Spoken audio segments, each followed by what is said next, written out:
ਬੱਚੀ ਲਾੜ ਤੇ ਪਹਿਲਾਂ ਉਹ ਵੇਨ ਲੱਗਦਾ ਉਹਨੇ ਗੱਲਾਂ ਕਰਦਾ ਰਹਿਣਾ ਤੇ ਬਾਅਦ ਚ ਆਈ ਰਹੀ ਤੇ ਤੇਰੇ ਪਰ ਮਹੀਨਾ ਕ ਰਹਿ ਕੇ ਗਈ ਹੈ। ਅੱਛਾ ਉਸ ਟਾਈਮ ਵਾਲਾ ਫਿਰ ਮੈਂ ਨਾ ਆਖਿਆ ਹਾਂ ਮੈਂ ਤੇਰਾ ਪਿਆ ਤਾਂ ਮੈਨੂੰ ਥੋੜੀ ਬੜੀ ਲੱਗੀ ਹੈ। ਹੁਣ ਤੂੰ 99% ਪਿਆਰ ਕਰਨਾ ਉਹਦੇ ਨਾਲ ਜੀ ਤੇ ਉਹ ਕਿੰਨੇ % ਪਿਆਰ ਕਰਦੀ ਤੇਰੇ ਨਾਲ? ਉਹਦਾ ਜੇ ਕੋਈ ਪਤਾ ਨਹੀਂ ਹੋਦਾ ਮੇਰੇ ਕੋਲ ਨਹੀਂ ਤਾਂ ਅੱਛਾ ਹੱਕ ਹੱਕ ਹੱਕ ਹੱਕ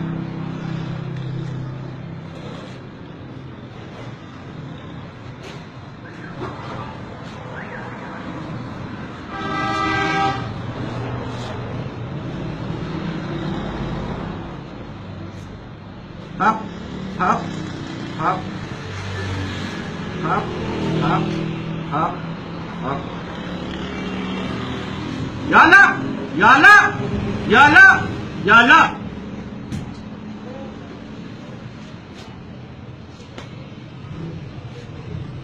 ਉਹਨਾਂ ਦਾ ਜਿਹੜਾ ਕਿਚਨ ਹੈ ਨਾ ਕਿਚਨ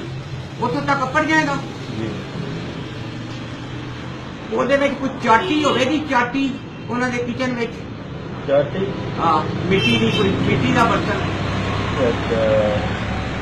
ਪਤਾ ਕੋਲ ਮੈਂ ਕਿਤੇ ਵੇ ਗਿਆ ਕੋਈ ਮੈਂ ਜਾਂਦਾ ਰਹਿੰਦਾ ਜਾਂ ਆਟੇ ਦੀ ਜਿਹੜੀ ਪੇਟੀ ਹੈ ਨਾ ਆਟੇ ਦੀ ਪੇਟੀ ਜੀ ਉਹਦੇ ਥੱਲੇ ਇਹ ਤਵੀਤ ਦਬਣਾ ਠੀਕ ਹੈ ਠੀਕ ਹੈ ਉਸ ਕੁੜੀ ਦਾ 3 ਬੁੱਧ ਵਾਲੀ ਰਾਤ ਨੂੰ ਅੱਛਾ ਇਹ ਜਿਹੜਾ ਬੁੱਧ ਵਾਲੀ ਰਾਤ ਉਹ ਤੇ ਆਈ ਲਵ ਯੂ ਆਖਿਆ ਬੁੱਧ ਵਾਲੀ ਰਾਤ ਨੂੰ ਆਈ ਲਵ ਯੂ ਆਖਿਆ ਕੁੜੀ ਮੰਡੀ ਦੀ ਕੁੜੀ ਮੰਡੀ ਦੀ ਨਾ ਉਹ ਜਿੱਥੇ ਦੀ ਵੀ ਕੁੜੀ ਉਹ ਤੇ ਆਈ ਲਵ ਯੂ ਆਖਿਆ ਫਿਰ ਤੂੰ ਆਪਣੇ ਘਰੇ ਵਾਲਿਆਂ ਨਾਲ ਵਾਲਦਾ ਨਾਲ ਵਾਲਦ ਨੂੰ ਮੁਤਮਿਨ ਕਰਨਾ ਕਿ ਅੰਮੀ ਜੀ ਮੈਂ ਉਹਦੇ ਨਾਲ ਸ਼ਾਦੀ ਕਰਨਾ ਉਹ ਤੇ ਤੇਰਾ ਕੰਮ ਹੈ ਨਾ ਆਪਣੇ ਵਾਲਦੈਨ ਨੂੰ ਮੁਤਮਿਨ ਕਰਨਾ ਇਹ ਜਿਹੜਾ ਆਟੇ ਵਾਲੀ ਮੱਟੀ ਦੇ ਥੱਲੇ ਤੂੰ ਦਬਣਾ ਹੈ ਸਮਝ ਆ ਗਈ ਇਹ ਕਾਰੀ ਸਾਹਿਬ ਹੈ ਤਵੀਤ ਸਮਝ ਆ ਗਈ ਜਿਸ ਟਾਈਮ ਉਹ ਤੇ ਆਈ ਲਵ ਯੂ ਆਖ ਛੜੇ ਫਿਰ ਉਹਦੇ ਬਾਅਦ ਤੇ ਗਾੜੀ ਖਤਮ ਹੋ ਗਈ ਮੇਰਾ ਨਾਂ ਹੈ ਪੀਰ ਦੱਖਣ ਸ਼ਾਹ ਕੀ ਨਾਂ ਹੈ ਪੀਰ ਦੱਖਣ ਸ਼ਾਹ ਤੇ ਜਿਸ ਟਾਈਮ ਇਹ ਤੇਰਾ ਕੰਮ ਹੋ ਗਿਆ ਤੂੰ ਮੇਰੇ ਦਰਬਾਰ ਤੇ ਆ ਗਿਆ ਮੇਰਾ ਦਰਬਾਰ ਜਿੱਥੇ ਖਜੂਰਾਂ ਲੱਗੀਆਂ ਨਾ ਖਜੂਰਾਂ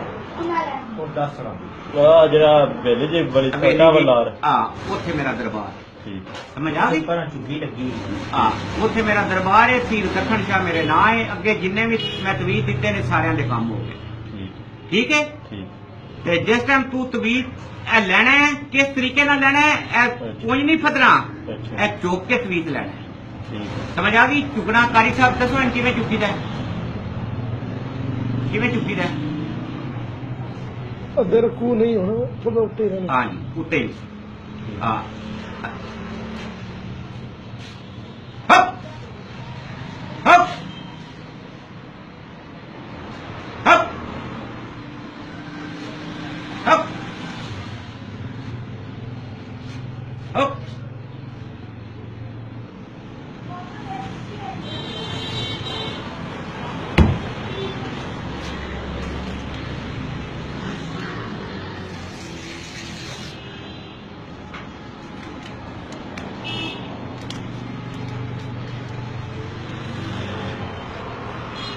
ਤਵੀਤ ਦੀ ਬਰੁਮਤੀ ਨਹੀਂ ਹੋਣ ਦੇਣੀ ਸਮਝ ਆ ਗਈ ਇਹ ਵੁਜ਼ੂ ਕਰਕੇ ਇਹ ਦਬਣਾ ਉੱਥੇ ਆਟੇ ਦੀ ਪੇਟੀ ਥੱਲੇ